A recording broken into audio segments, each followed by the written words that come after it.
सम ultimate चिकित्सालय चिकित्सा समय देहांत हुई अंगदान औपदा खाली नुहे समग्र बालेश्वर जिले में चर्चार केन्द्रबिंदु पलटि समाजसेवी दरखोली माटीर गर्व और गौरव स्वर्गत अलेख प्रसाद परिडा एकादश उपलक्षे गतकाली नवेम्बर 11 तारिख रविवार संध्या 7:30 समय स्वर्गत परिडा लीलादेईपुर दरखोली बासभवन एक मनोज्ञ परिवेश मध्य तांकर एकादश उपलक्षे एक स्मृतिचारण सभा बेस समारोह पालित हो जाइछि।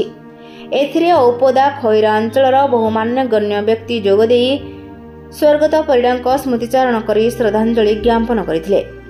विशिष्ट शिक्षाविद समाजसेवी अवसरप्राप्त हाईस्कूल शिक्षक अंतर्जामी नायक सभापतित्व आयोजित एक स्मृतिचारण सभारे रूपथाड़ियर संपादक समाजसेवी तथा उत्कल सांबादिक संघर कार्यकारिणी सदस्य निरंजन प्रसाद बारिक प्रारंभिक सूचना सह अतिथि मानकर परिचय प्रदान करथिले।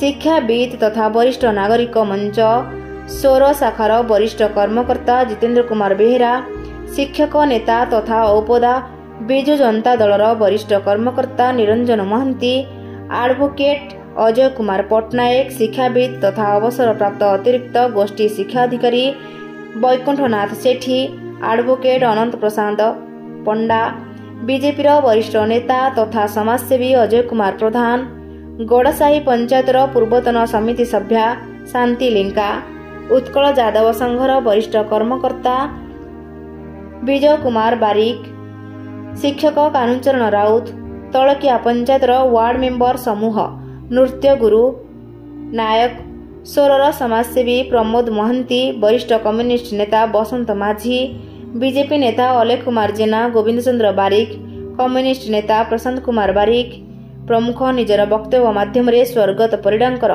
बहुविध गुणावली वर्णना करथिले।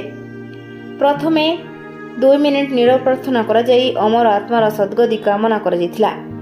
स्वर्गत परिडांक बड़ झियारी मीनांकर कई पद भावविह्वल वक्तव्य समस्त आखिरे लोह आनी देथिला। आसंदा वार्षिकी श्राद्धोत्सव स्मृति अलेख नायक एक स्मरणिका प्रकाश पाइबार योजना प्रस्तुत हिला। सर्वशेष धन्यवाद अर्पण करथिले समाजसेवी भास्कर चंद्र खिलार। औपदारू शांतनु कुमार बेहेरा रमेश चंद्र बेहेरा रिपोर्ट रूपाथालिया न्यूज।